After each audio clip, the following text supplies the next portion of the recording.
I'll invite you to turn to Revelation chapter 18. I'm going to read the whole thing. It gets a little long, but it's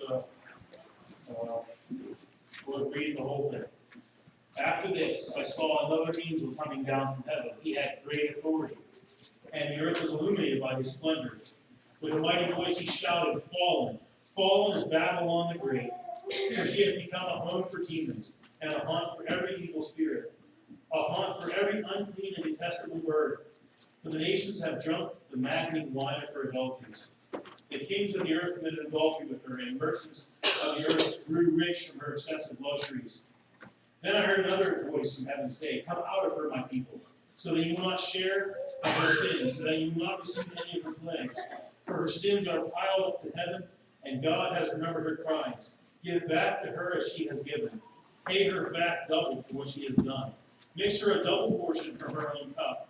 Give her as much torture and grief as the glory and luxury she gave herself. In her heart she boasts, I sit as queen, I am not a widow, and I will never rule. Therefore in one day her plagues will overtake her, death, and mourning, and famine. She will be consumed by fire, for mighty is the Lord who judges her. When the kings of the earth who committed adultery with her and shared her luxuries see the smoke of her burning, they will weep and mourn over her. Terrified of her torment, they will stand far off and cry, Woe, woe, O great city, O Babylon, city of power, in 1 hour your doom has come. The merchants of the earth will weep and mourn over her because no one buys their cargoes anymore. Cargoes of gold, silver, precious stones, and pearls, fine linen, purple silks, and scarlet cloth, every sort of citron wood and articles of every kind, made of ivory, costly wood, bronze, iron, and marble. Cargoes of cinnamon, spice, of incense, and myrrh, and frankincense, of wine, and olive oil, of fine flour and wheat, cattle and sheep, horses and carriages, and bodies and souls of men.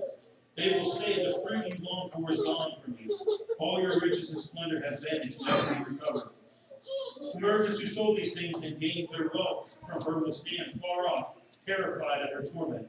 They will weep and mourn and cry out, Woe, woe, O great city, dressed in fine linen, purple and scarlet, and glittering with gold, precious stones and pearls. In 1 hour, such great wealth has been brought to ruin. Every sea captain and all who travel by ship, the sailors and all who earn their living from the sea will stand far off. When they see the smoke of her burning, they will exclaim, Was there ever a city like this great city? They will throw dust on their heads, and with weeping and mourning cry out, Woe, woe, O great city, where all who had ships on the sea became rich through her wealth. In 1 hour she has been brought to ruin. Rejoice over her, O heaven. Rejoice, saints and apostles and prophets. God has judged her for the way she treated you.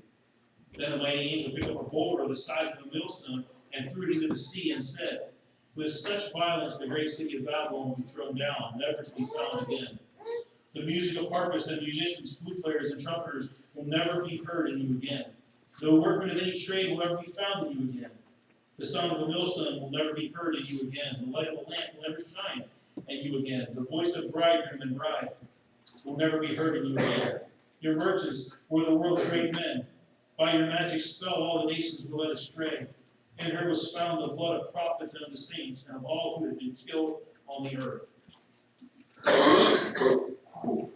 Now, there appears to be a lot happening in Revelation 18. But what John is seeing in this vision is the ultimate failure of any and all, basically, economic systems that don't glorify God. You see, in and of themselves, economic systems aren't a bad thing. There needs to be some type of system in place by which the world operates. But unfortunately, most, if not all, economic systems have been corrupted and allow for dishonesty. It allows dishonesty to prosper. Doesn't matter how tight you tighten the screws, dishonesty has a way of prospering, especially when this guy starts scratching this guy's back, so he starts scratching this guy's back, and that's just how it works. In our world today, dishonesty far too often prospers. I mean, look around. Don't look too far. Look right here at home. I'm not an economics person, but I'm a math guy. And we owe somebody $20 trillion. It doesn't add up. I don't want to sound too political, but in this case, we have enough bills to go around. It simply isn't justifiable to spend more money than you have. Is it? I can't do that. You can't do that. We can't pay off our debts. If you can't pay off your debts, You're in trouble. It's irresponsible. And one day it's all going to come crashing down. I don't sound like a commercial. But I see all those commercials. They want me to buy gold. They want to buy this. They're all trying to sell me something. Why? So they can make money. It's going to come crashing down. Remember what happens today? We didn't sing that song today because we sing it almost every Sunday. Kings and kingdoms will all pass away. But there's something about that name. What John sees in chapter 18 is the collapse of all systems not rooted in Jesus Christ. Fallen is Babylon the Great. She had become a home for demons and merchants who they grew rich in her excessive luxuries. People use systems to gain power for themselves, and with power comes wealth. Now, there's nothing wrong with being rich. There's nothing wrong with having wealth. There is a problem with being greedy and with using and becoming excessive. And somewhere along the way, usually somewhere along the way, most of these people started off on the right track, but somewhere along the way they made a compromise. And as soon as you compromise a principle, it's almost like getting drunk. Okay? Because you can't get drunk on one beer. Alright? But you can't get drunk until you have the first beer. Right? Because that leads to the second one and the third one before you know it. And if you don't have the first one, you'll never get to the last one. If you don't make that first principle compromise, you won't get corrupt. That's how corruption works. I don't think anybody starts off saying, I'm going to become a corrupt person. And I'm going to do all this. I'm going to really give a lot of people a raw deal. Nobody does that. You don't get corrupt with one compromise. But it's the first one that starts the ball rolling. And it's almost impossible to stop. Because as soon as you start scratching somebody's back and they start scratching yours, guess what has to happen? That itch will keep moving around. It'll keep moving around. You know, there's somebody scratching your back. Down, up. And before you know it, you got 15 people scratching your back and you don't have enough arms. And pretty soon, you're kind of stuck.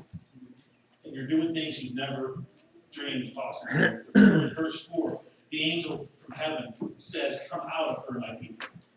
So that you want to share in her sins, so you don't have to see any of her plagues. God doesn't want his people to get caught up in the garbage of the world and become just as corrupt as they are. He doesn't want his people to share in her sins and to share in her plagues. We've all seen people get away with things that should be punished. We all want to see justice done and done quicker. John sees not just justice done, John sees vindication in this vision. The sins of fallen Babylon are piled up to heaven. Now that sin doesn't pile like that, doesn't stack, and heaven's not that way per se, but it's a metaphor, it's a lot. You know, if your sins are piled up to heaven, that's a lot. God is seeing that. And he says, God has remembered her crimes. She will be paid back, get this, a double portion for what she has dished out. Whew. So what goes around comes around, it's come around twice. The corrupt system will eventually fall. Verse 9 tells the tale. In chapter 18, verse 9, when the kings of the earth who committed adultery with her and shared her luxury see her burning, they will weep and mourn. Notice they're weeping and mourning, but notice what they're not doing. They're not burning with her, are they? They're not burning. When the fat cats who use the system see the system destroyed, they weep and mourn, not because they feel bad for the system, but because, what does it say? No one buys their targets. So they don't feel bad about anything. You see, it's about, in our business, it's always about people, not using people, but blessing people. How many people seek just to use somebody? They use people as a means to them to get what they want.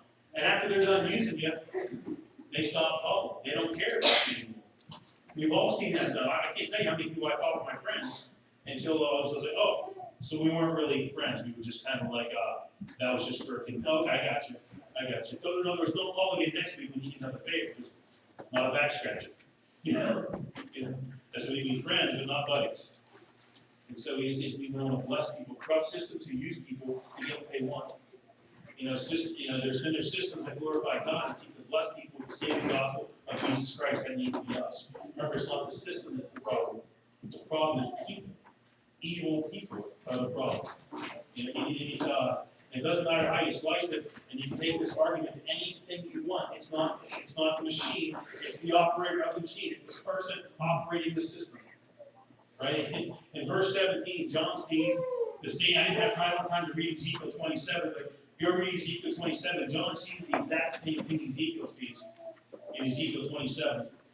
And John says that this way, every sea captain, all who travel by ship, will stand far off and mourn. Verse 19 says, they will throw dust on their heads and with weeping and mourning cry out, woe, woe, great city, where all who had ships in the sea became rich through her wealth in 1 hour. She's been brought to ruin. They won't know what to do because they put all their eggs in a basket. They're simply using them for their eggs. And when that basket turns out to be the wrong basket, they don't know what to do. And so what do? Let's just throw more eggs in the basket. Because that's the only card they have left to play. And then they beat more, it's like, what do? They don't know what to do. This is how a system collapses. And in 1 hour, because that button that says repent and turn to Jesus just doesn't seem to want to work. Or they disabled it on their remote or something like that. Then guess what we do? Verse 20 says, rejoice over her, O heaven. Rejoice, saints and apostles and prophets. God has judged her for the way she treated you. Did we hear that? We're being coached right now to feel sorry for people like that. No, rejoice because God is proclaiming judgment. I know you've all had instances. We can go around here and talk about instances where we've got a raw deal from somebody or some system. The expression you say is like fighting City Hall. You ever tried to fight City Hall? Or what's that song say? I fought the law and the law won. But rest assured, God will judge corruption. And on that day, we will rejoice. And then verse 21, a mighty angel picked up a boulder the size of a large millstone. And that would have to be, you don't pick up a millstone, do you? An angel picked it up and threw it into the sea. Remember what Jesus said in Matthew 18? The millstone ought to sound familiar, right? What did Jesus say in Matthew 18? If anyone causes one of these little ones of mine to stumble and to sin, it'd be better for him to have what? A large millstone tied to his neck and thrown into the depths of the sea. Now imagine that. Picture that one if you want. Tie a millstone neck and throw the stone in the sea, you're going down. You do not swim the millstone. And John sees the millstone being thrown into the sea. And all those that are causing people to go the wrong direction are, guess what they are? They're tied to that millstone. And it's going to the bottom of the sea. Then the angel said, with such violence the grace of the about will be thrown down, never to be found again. You realize once Jesus destroys something, it's over. The musicians, the flute players, the trumpeters will never be heard of you again. No workman of any trade will be found in you again. The sound of the millstone will never be heard of you again. The light of lamp will never shine in you again. And most notably, the voice of the bride and the bride will never be heard of you again. No good thing will ever happen again. From music to people working hard, those who desire to suppress believers in Jesus will be destroyed. And when I noted the voice of the bride and the bridegroom never heard you again, John is seeing a glimpse of what it's going to look like in hell, where there is no semblance of anything Jesus, because they're going to get what they finally want. They're going to be able to live in a world where there's no Jesus. And it's going to be called hell, because the voice of the bride and bridegroom won't be heard there. Jesus is the bridegroom. The church is the bride. When Jesus is calling people to him, the church, we better be calling people to him. We are yoked with Jesus, and we are calling people to come and be part of this effort, because you know what? Everything else is going to be destroyed. But in the places where these systems thrive, there will be no voice of Jesus or his bride. And one of the biggest mistakes that good, God-fearing people make is they sometimes think that we can change the system, or we can take the system on head on. And one thing that I've learned over the years, here and there, sometimes in glorious fashion, is that we won't bring down the system. Nor are we called to bring down the system. Verse 4 tells us to come out of her, my people, and be separate, so we don't share this. We have to be different than them. Now we have to function within them. We can't, we can't just go off. We're not going to go off and just start our own country. We got to be the light of the world. They need us, but we can't share their sins. And for 2 Corinthians 6:14, Paul tells the church, "Don't be yoked together with unbelievers."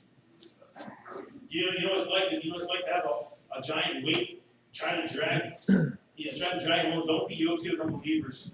Verse 14 says it again. Therefore, come out from them and be separate. The system is a corrupt way of thinking. We have to ditch that corrupt way of thinking and think like Jesus. Because one great and glorious day, all those ungodly systems that we really get down in shape about, they're going to be destroyed. In the meantime, here we are. And we haven't been called to negotiate with them or compromise with them. We're being called to come out and be different. How many times We have to hear promises broken by key leaders before we become convinced that they don't care about us, they don't care about themselves. I mean, how many more times does that have to happen before we realize that the fallen Babylon is not where we want to have our, how many times does somebody have to tell you one thing and do another?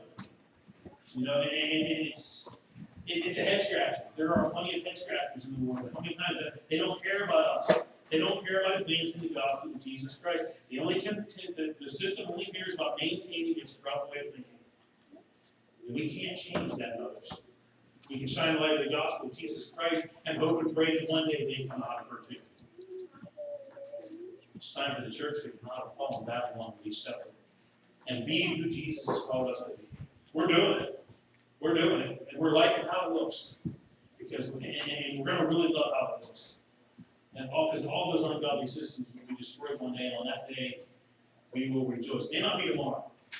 We want vindication now. Drought season. We got everything but the when. But we're holding out, we're waiting, and then we're going to rejoice. Let's pray.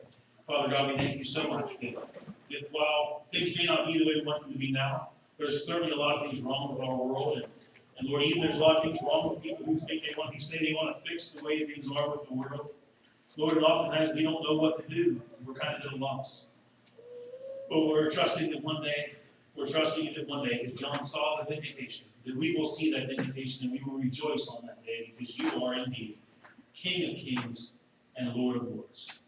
It's in your name we pray. Amen.